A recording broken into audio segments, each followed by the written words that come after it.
What's going on? So, as the title says, I picked this thing up off the side of the road. Um, I don't know much about it. I've already taken a little look at it, but we can go through it pretty quick right now. See if we can get it running in this video. I think, well, it has very low compression, and I'm leaning towards the head gasket, but it's hard to say for sure. I also noticed that there's no plug wire on the spark plug. The spark plug is tight though, so I don't know if it's down below or it's missing the coil. The fuel in it smells pretty fresh actually, and other than that, rust wise, it's got a little bit of flaky rust here, but it's not terrible. I think I could just touch up that little section, probably make it look pretty good. It's a flathead Tecumseh 5-horse, super common motor, very solid motor. So there can't be much wrong with it. If there's no compression, I doubt that it's internal. I guarantee you it's probably head gasket related. So let's tear into it and see if I can find that coil and see if the head gasket is what the issue is. Getting in here is pretty easy. It's just a couple screws on the side here, holding this on.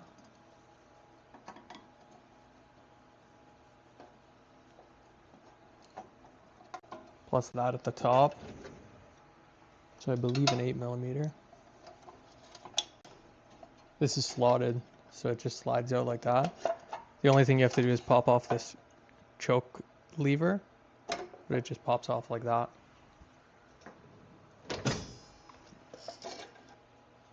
Now you kind of just jimmy this out like that, and there's one connection for the kill switch.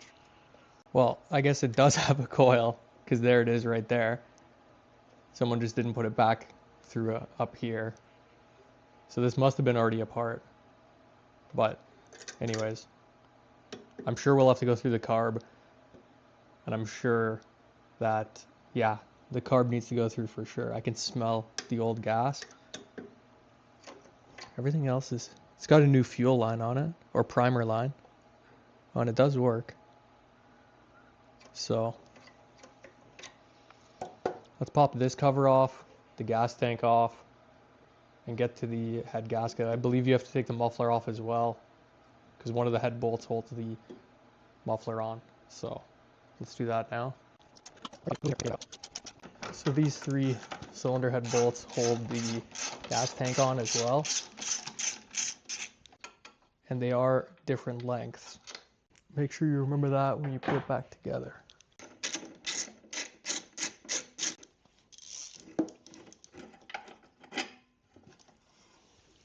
I'm just going to place the gas tank there on the tire. Should be okay.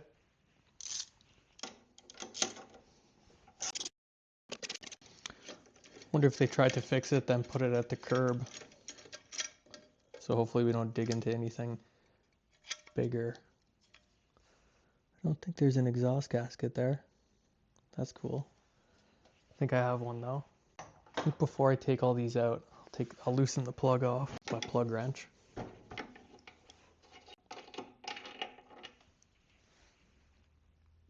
That looks pretty good. A little bit sooty, but it's not terrible. Surprising. Now it got me curious on the oil. Oh, there's oil in it. It's pretty dark, but at least there was oil in it, and it was at the right level. Let's continue on here. You can see the head gasket right there. It's a little crispy. Oh, the head's already loose. Wonder if I could just slide it out maybe, and then slide in the new gasket after I clean it, rather than having to take this whole pull start thing off. That would make it really easy. Oh, it looks like I can. Oh, this head gasket's absolutely cooked. Yeah. So I think that's what it was. This looks really crispy and separating. There's a low spot right there. There's no definite spot where it blew, but judging by that, it's terrible. Oh, and somebody was already in here scraping all this carbon off. So I'm going to clean this up, clean especially this surface up, and then clean this surface up. New head gasket, put it in, and then I'm hoping that that's what solves the compression issue. And yeah, this is supposed to be up here like this. So there is a coil in there. I guess we could check for spark right now, just before we go too far with this, and see. Go switch off. Yep. Yeah, so it has spark. Especially turning over that slow too. So this thing should run, as long as I can get that compression back. So I'm going to clean this up. Piston looks really clean. So now, I don't know if there's really a great way to do this, but I'm just going to have it at a spot where the piston's at the top and both valves are closed. So right about there, just so nothing can get in the cylinder. And then I'm going to, or inside the valves. So yeah, both valves are closed. I think I'm going to scrape all this, blow it off, maybe use a little bit of like a light wire wheel, maybe on a Dremel, and just make this as flat as I possibly can and try and get rid of all this carbon around the valves. I'm going to do the same with this exhaust port, and then I'm going to clean up all the head bolts, clean the spark plug, and clean the head. Okay, so I cleaned the head with a wire wheel on the Dremel, just one of those small ones. Nothing too abrasive that would take anything down. And it cleaned this up really well. Now there's no carbon in here. The spark plug threads are nice and clean. And that's it. I used a little bit of brake clean or carb clean to agitate it, but that's spotless now. So this should make a good gasket mating surface. So I'm going to scrape the other gasket, do the exact same thing, and then I think with a new head gasket, this thing should run. And we'll know right away because I could put it back together, throw some quick start in there, and we could see if it'll pop over. So I'm going to clean that up and then let's get back to it.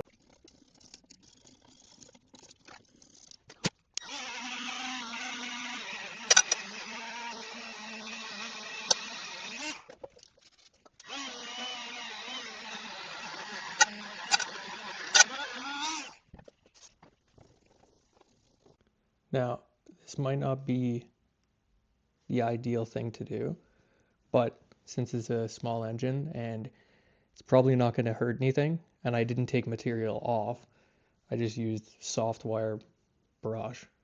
That looks really good. Super clean. There's no ridges. All that carbon is gone. That's just a stain now. Nothing should have got in there because I had the valves closed, and nothing can get in there because the piston's at the top. So I think that that's a pretty safe way of doing it. All right, so I got the new head gasket and I've mocked it up and it fits perfectly. Just wanted to make sure before I start doing anything. So it is directional, but it's pretty hard to put it on the wrong way. You just have to slip it in there like that. Now, because I didn't take off that pull start shroud, you just have to be very careful when you slide this in that you don't damage the head gasket. But don't know if that's going to be possible, so I might just loosen this off.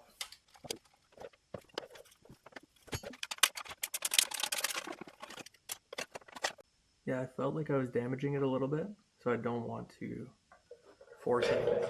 Better just take those two bolts off. Now we can run this. this on exactly where it's got to go. That's going to go like that. And yeah, we can put in this bolt because it doesn't hold anything else on. And that bolt. And then we can start sliding everything else. So I believe those two are going to be the shorter ones. So don't force anything, just put them in by hand. Now you want to keep it loose just because it might not fully line up with the other bolts until you have everything else on. So I think, so yeah, don't forget that.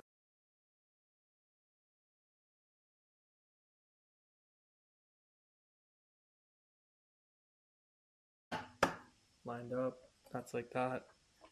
The gas tank will end up going like that. Okay, so I've cleaned up all the bolts. They're in way better condition now. And they shouldn't give me any trouble threading in. Now, yeah, they're nice and smooth. So now these are all the same length, except for the one that's threaded for the exhaust. Right here. So this one goes right here for the muffler with a washer, and the rest are all the same length for the rest of the bolts.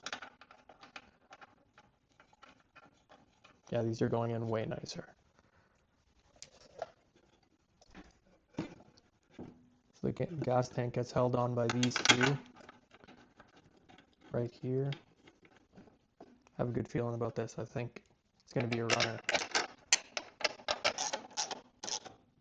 I just snug these down in a crisscross applesauce pattern without cranking it too much. You just want even pressure.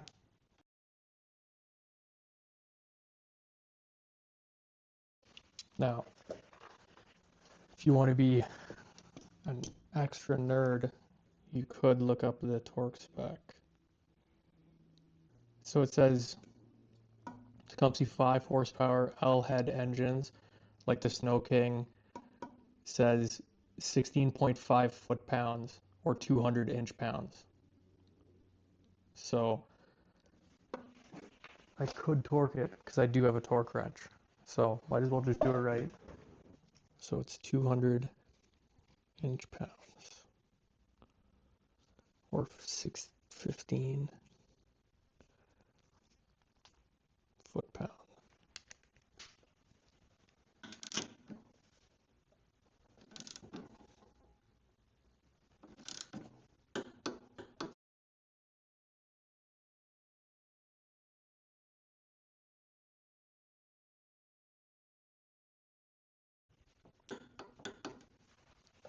So that's that. We got the coil up here. I'll clean the spark plug. Need a gasket for the exhaust. All the head bolts are tight now. Gas tank's back on. Pull start. I'm going to put these bolts back in for the pull start shroud. So I've managed to find something that's going to work. So I'm going to put this back on now. So I've cleaned up the spark plug. I think honestly it was a new one and it must have only been run a couple times in this engine. So it's clean now. Let's see if we have fire here. Put that back on. Boom. I'm just gonna spray some carb clean in here and see if it will start up.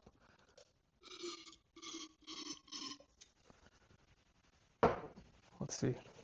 To simplify it a little bit, I like to take this choke lever off, but you can leave this on. But for the two screws that it takes to pop off, it's kind of nice to have it out of the way. These intake screws are really a bugger to get out. The bolts that hold the carburetor to the intake.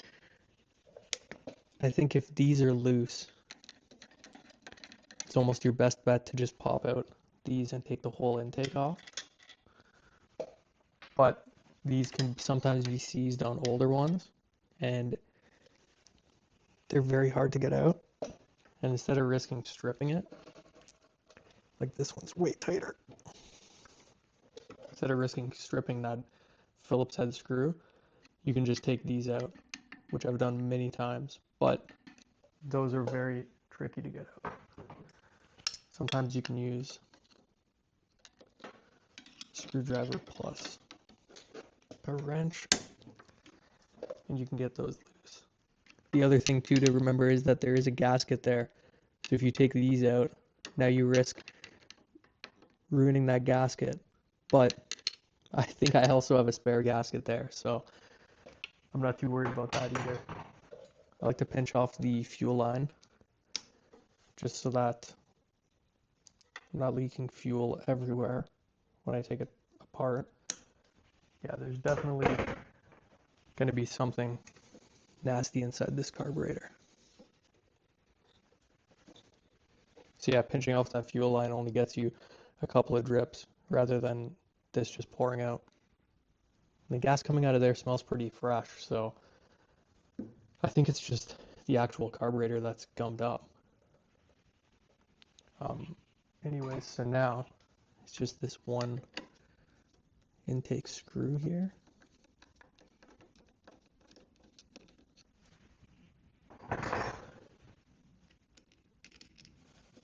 Now if we carefully take this off, you have to just disconnect it from this linkage.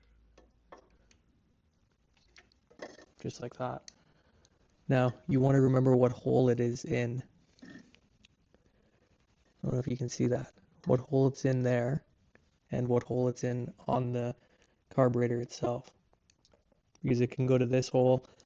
It's not going to go in that big one, but it could fit into that one.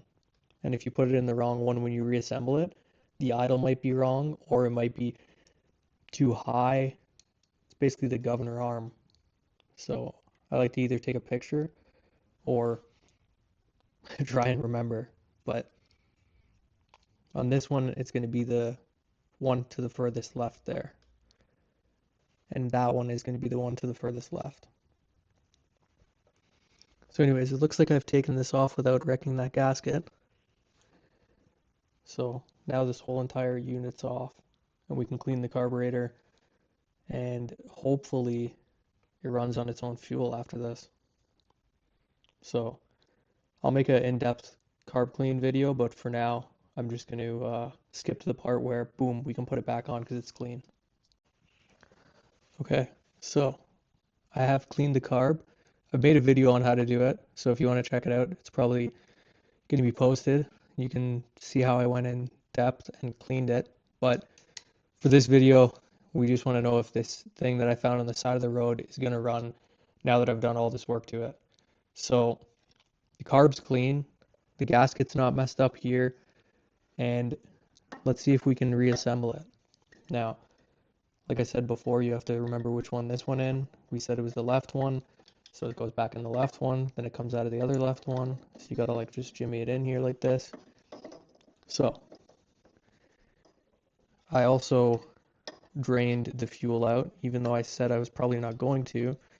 I figured that while I was this far, I might as well also drain the fuel. So I've drained out the fuel even though it smelled okay, just to be 100% sure that this thing is going to run well. So I would hate to go through all that trouble and then have to drain the gas again and drain the carb and all that. So that's done. And now we can reinstall it. So I say so a lot. So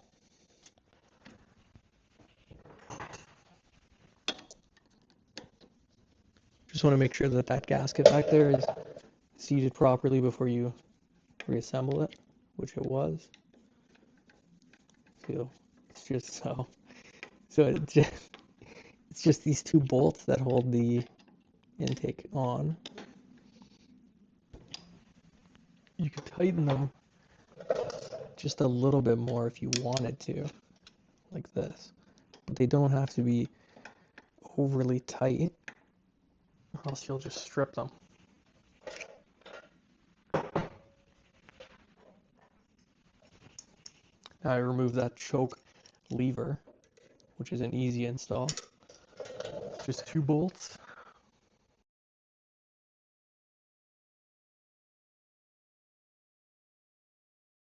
So now that the choke mechanism is back in, the throttle works as it should. You can adjust the idle there. That works, the kill switch works, the choke works. This is looking pretty good. Reconnect the primer. Sometimes I like to go in here like this, kind of keep it out of the way. Pop that in there. Sounds good. It's doing what it's doing. I think I'm going to throw some fuel in it, and let's see if we can get this thing to fire and run on its own fuel now and not just quick start. Alright, so I'm going to fuel it up with just a little bit of gasoline and see if we have any leaks on the carb and or it runs. I mean, at this point I've done so much work to this thing that I really hope it runs and works well, but these old things, you never know. So far so good. Carburetor seems dry. Oh, and there is fuel in it. I can hear it. So let's give it a rip and see.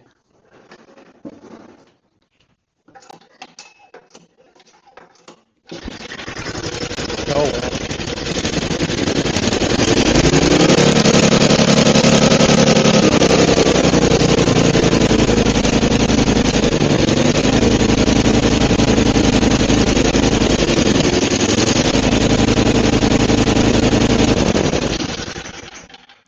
Okay. Now I know why the head gasket blew. Because the governor spring is too tight, and this thing was just absolutely redlining. Like, it almost ran away right there. There's an adjustment here, and the screw's maxed out all the way. I'm going to back that off because that was way too high. But it seems to run pretty good. Definitely stinks, like it hasn't been running in a while. It's a really weird small torque bit for the adjustment, which I think I have. Ouch.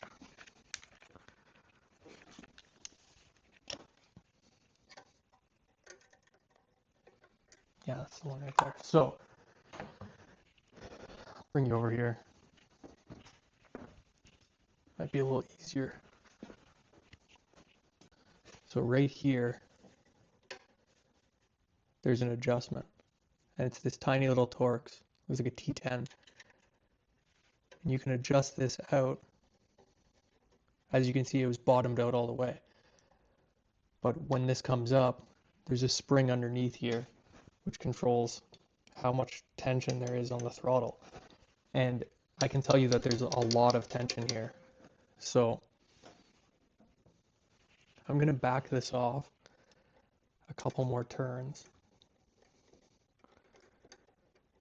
I'm going to see if I can get it running and idling right, because that was like a runaway.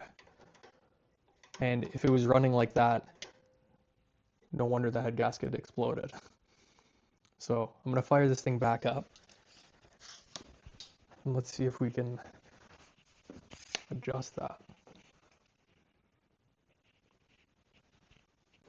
Now it should fire right up.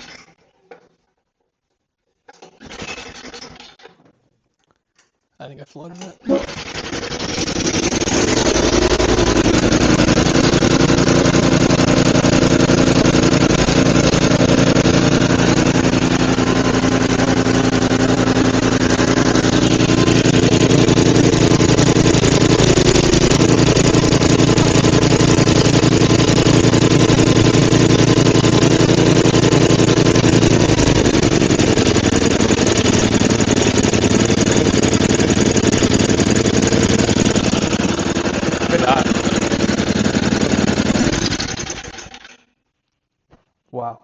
So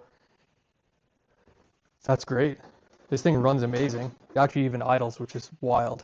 So I'm going to put the cover back on and I'm going to touch up the paint, clean this thing up a bit. I can't believe that. That was a pretty easy fix. I didn't even check if the auger or anything worked yet, but I would assume it does.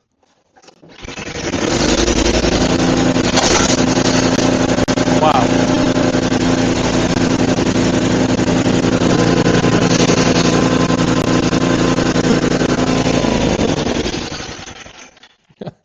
I never checked if there's anything in there, and I guess there was a couple rocks, but anyways, solid runner. I'll be back once I clean it up, and I'll show you how it turned out.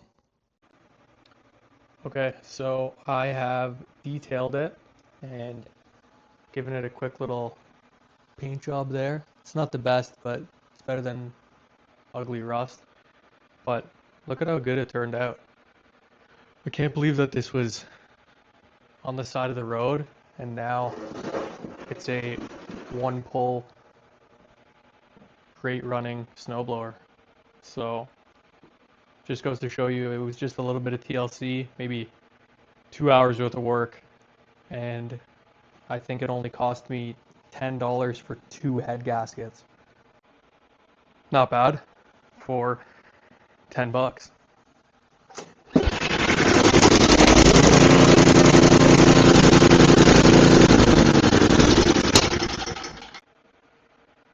But see you on the next one.